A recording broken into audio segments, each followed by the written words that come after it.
Welcome everybody, welcome back to Homestead Heart. And this morning, you all, I am sitting in my kitchen. I just cut up one of our homegrown watermelons, and I'm about to make a very tasty treat out of this watermelon. Kind of like what I did last year. I don't think I shared that with you all. In fact, I'm pretty sure I did not share that with you all. But I will share it with you this year on how I put this watermelon away so that we can have those nice snacks throughout the year. Grandchildren absolutely love those little snacks as well. So I will show you what I'm going to do in an upcoming video. All right. But anyway, you all, this morning I'm going to be talking to you all about being very cautious about where you purchase watermelon from. And I'm not even talking about the supermarket, okay? I'm not talking about going to the grocery store and purchasing those watermelons that people are finding that are like rubber. They don't have seeds in them. I think Supreme Family Garden did a video a while ago where he literally was like bouncing the watermelon, and it took forever for that thing to burst open. It was like a ball, like a rubber ball or something. It wouldn't split open, right? And so I'm not talking about buying it out of the store. We all know that the watermelons that you find in the supermarket, more than likely, you're not getting just a good, wholesome watermelon, right? But what's even scarier for me now is that purchasing watermelons from local farmers, that's scary for me now. And the reason being is because Mr. H, he was with some co-workers of his, and a gentleman who owns a farm. He grows watermelon and all of that. Well, he just happened to show up, and Mr. H and his co-workers were there, and he had a truckload of these watermelon. And he was saying that he grew so many. He just had so many.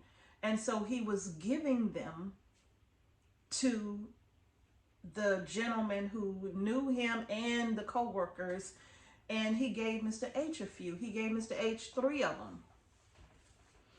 And Mr. H brought them home, and when he sat them on the floor, I'm like, wow, those are very nice sized watermelons. They were very large watermelons. They look like crimson sweet to me, you know. And so I said, wow, you know what? Instead of using our watermelons to make the treat, I will use those watermelons to make the treat.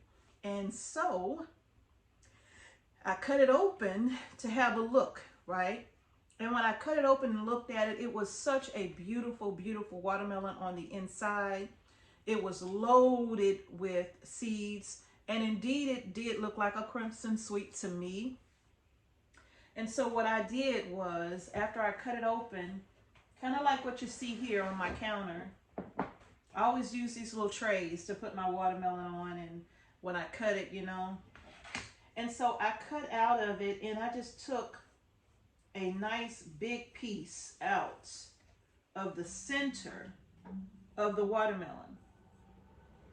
And it was about this size. A nice big piece of watermelon out of the center. And I bit into it, and I chewed it up, and I ate it. And then I ate the second piece, the second part of that piece that I had. And literally, you all, literally within minutes, my throat started to burn, like if you had strep throat or a real bad cold or something like that. It literally started to burn my throat. And then I looked at it, and then after that, my stomach started hurting. I'm telling you, all of this happened within minutes. As soon as I ate the watermelon, within about 10 minutes of me eating the watermelon, my throat was on fire. And then within a few hours, I was in some horrible stomach pain. And I was telling my friend, because actually she called me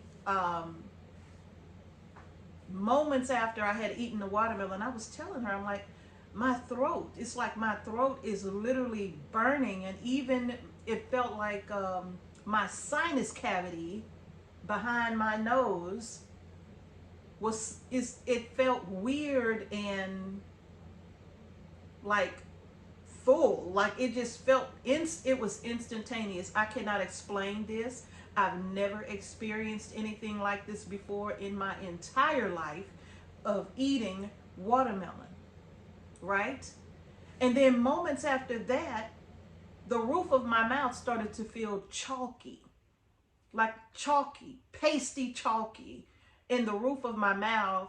And I was on the phone with my friend, and I told her, I said, I've already rinsed my mouth with like a Listerine. And when I was on the phone with her, I went and I did it again because it was still kind of a chalky feeling in the roof of my mouth. And even after I rinsed and brushed the top of my mouth with the toothbrush, still the chalkiness was there in my mouth, right? That chalkiness did not go away. It lasted the entire day. The entire day, that chalky feeling was in my mouth. Now, what she told me to do, she said that a lady had told her to use, when you have a sore throat, to drink pineapple juice. So I went to the store and I bought a jar of organic pineapple juice. And, well, actually, the first thing I did was I went and I opened up my own pineapples because I can fresh pineapples every year, right? So I opened up a jar of my own pineapples and I drained the juice from that and I drank it. Now, immediately after drinking my pineapple juice, the burn started to go away. Like, there was no gargling that was helping that. There was no throat lozenger that was helping that. But when I drank the pineapple juice, it immediately started to subside and cool just a little bit, right?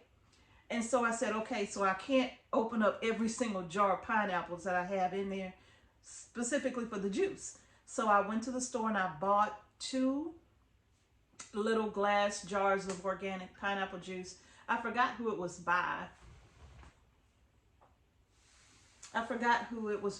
But I bought the organic pineapple juice and I drank that whole jar that day. And I probably finished it off in like 2 hours or so. I had drank the entire jar because that's how bad my throat was hurting. But I was drinking it a little at a time, right? Just a little at a time. And then later that day, I told my friend, I said, my throat's not hurting anymore. But the roof of my mouth still feels chalky in my stomach. You all, my stomach was just, it felt just horrible, literally for 2.5 days. My stomach did. No, I did not go to the hospital. Mr. H came in and I had already told him about what happened with the watermelon. But here's the thing, here's the kicker. It's summertime. You open the door, flies come in the house, right? I'm telling you, there were, what, 3 or 4 flies in here at that time, in the kitchen. They would not land on the watermelon.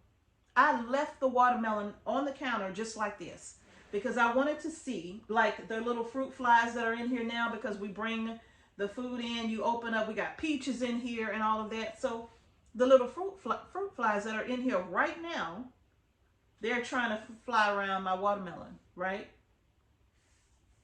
That watermelon that day stayed on the counter just like this until Mr. H came home from work that evening. They did not land on that watermelon. They didn't touch the watermelon. They flew around it, but they never landed on it. Wasn't that insane? And I told Mr. H when he came in, I said, look, I said, there is not a single fruit fly on this watermelon. Not one. Not one. Okay? So now What happened? I don't know. But it literally was like I had eaten poison. Literally poison. The flavor of the watermelon. And then I smelled it, and it smelled like watermelon, but it was a little different. It was a little different though. There was something else there that I could smell, and I'm not sure what it was. So my first thought was, what on earth did he spray his crop with? What on earth did he spray his crop with that it impacted the melon the way that it did? This is not just the rind, right? Because I didn't eat the rind. But the actual fruit itself seemed contaminated or poisoned or something. So I'm not sure, because we don't use harsh chemicals here on our homestead.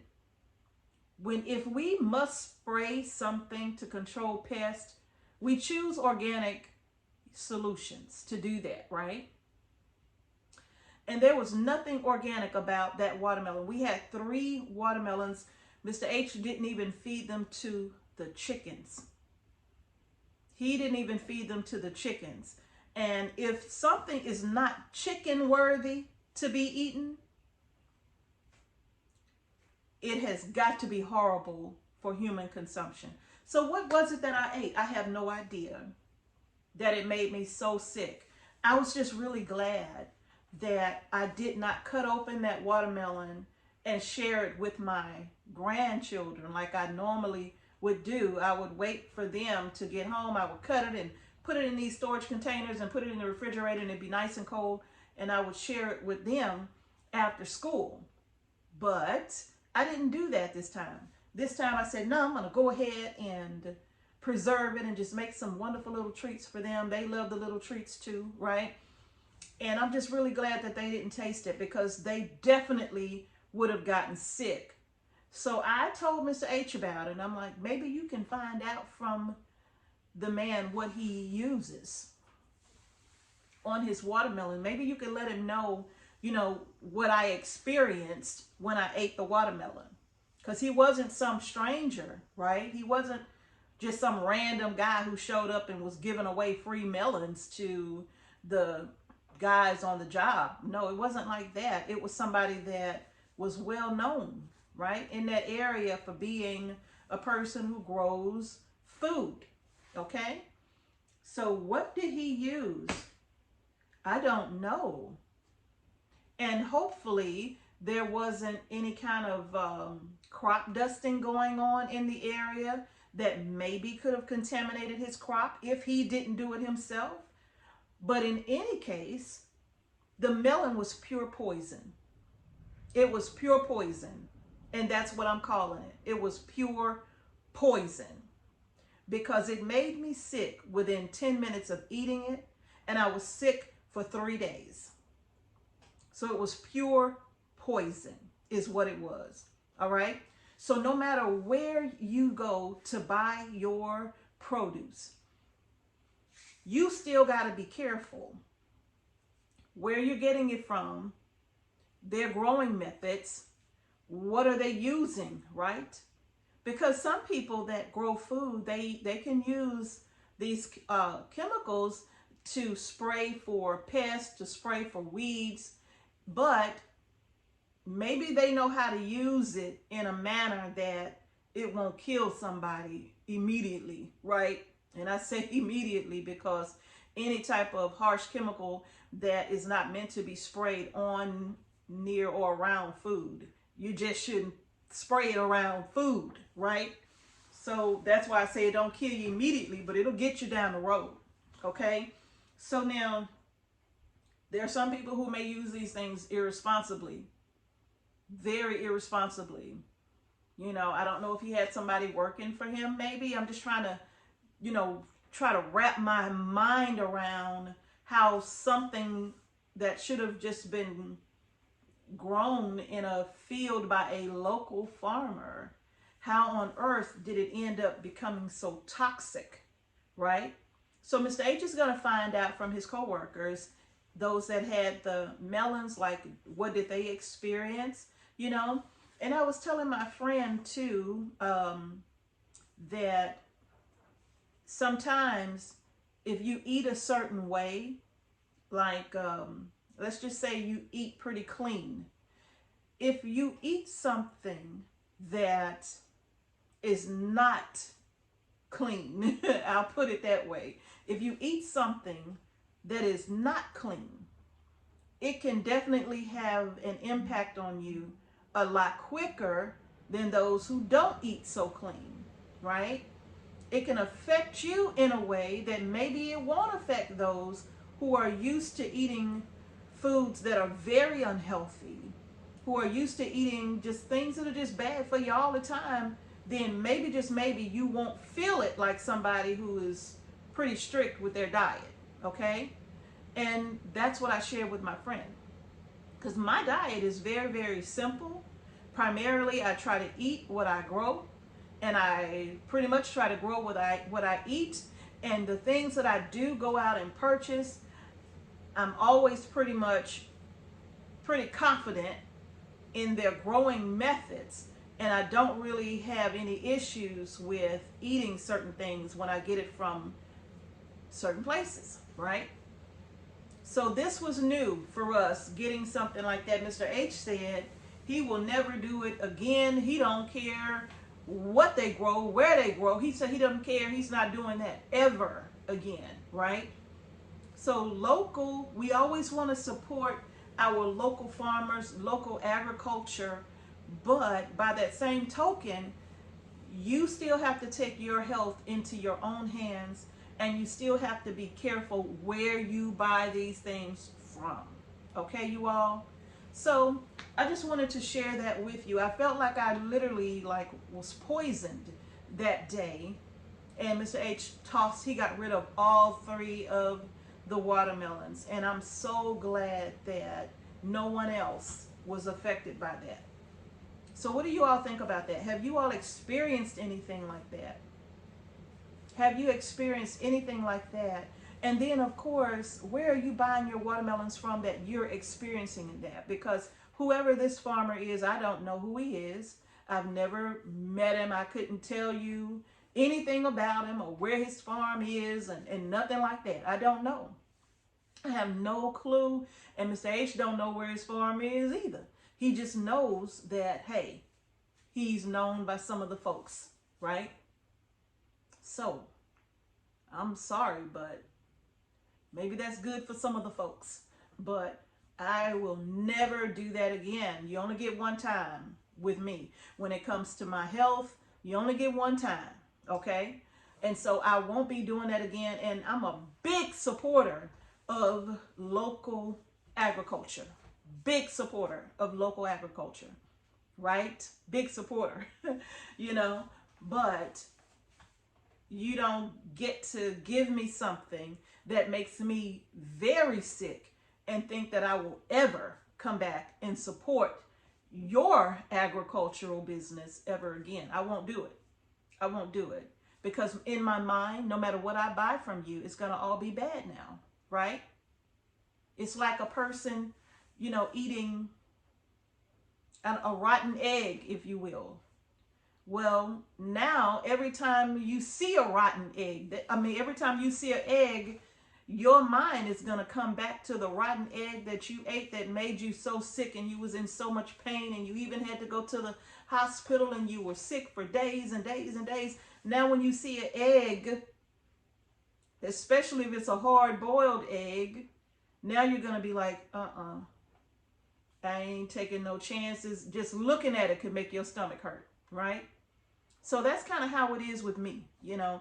So I don't know what was the circumstance. Maybe you all know. I don't know. you know, what was going on with that, right? If this is grown on a local farm, what happened to this crop to make it so toxic, you know? And if nothing else, maybe the farmer does not know, and maybe, like I said, someone could have been crop dusting with some harsh chemicals or so, you know, and his crop got affected. But in any case, Mr. H is going to let him know. He needs to know. And if it's something that he did do, then maybe Mr. H can find that out.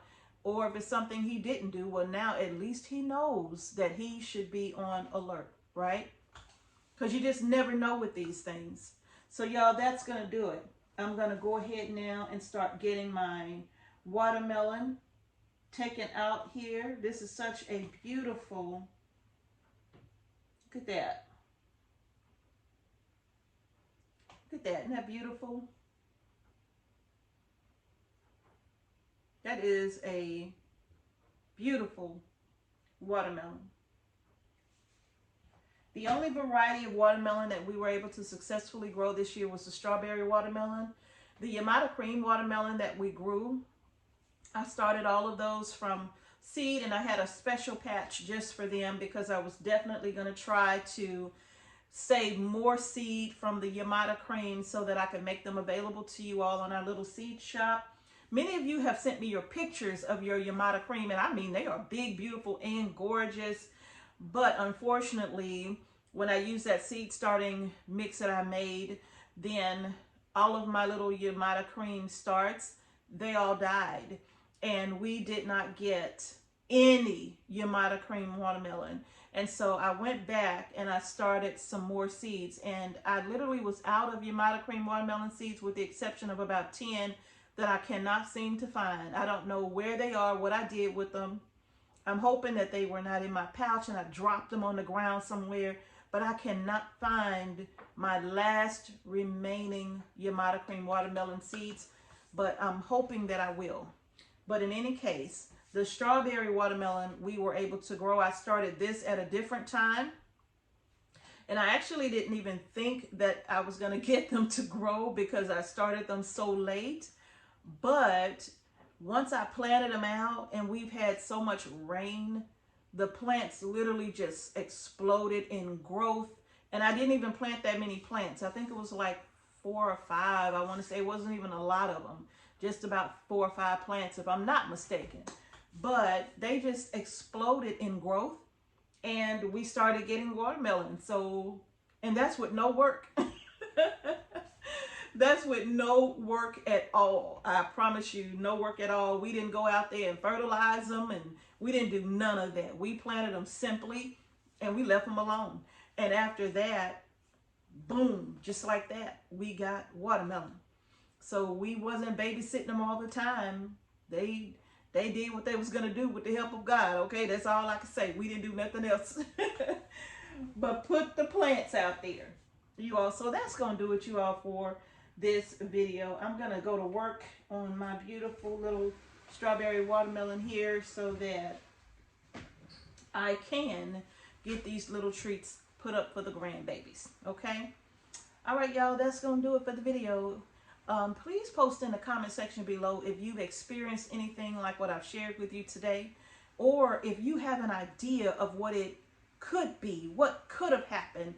What chemicals are you aware of that could leave a taste like that, like a chalky taste in your mouth? What do you know of that could do something like that? Because I have no clue.